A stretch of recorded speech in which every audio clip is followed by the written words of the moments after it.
People often ask me, how soon will I recover after tummy tuck surgery? In the first week, you will feel a little sore and weak. Pain will last for 3 to 5 days but can be controlled with painkillers. Adequate rest is very important. You may need some help getting in and out of the bed for 3 to 5 days. You should move about very slowly to prevent stretch in your lower abdomen.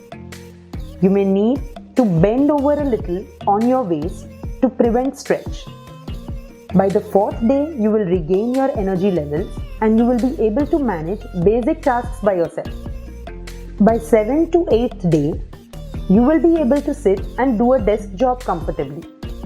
The bending at the waist will also not be required anymore and you can ease into a straighter posture.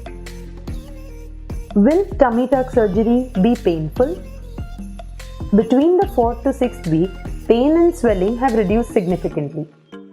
Compression garment is to be worn for 4 to 6 weeks. The cut line also heals by the end of 4 weeks.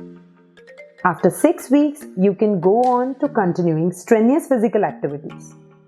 Scar management protocols will be advised to help fade the scar and blend it well along the natural crease in the lower abdomen. What happens between 3 to 6 months after your tummy tuck? You will have a slimmer and toned abdomen with a scar well hidden under your underpants. You will be motivated towards a healthier lifestyle to maintain the look you have achieved.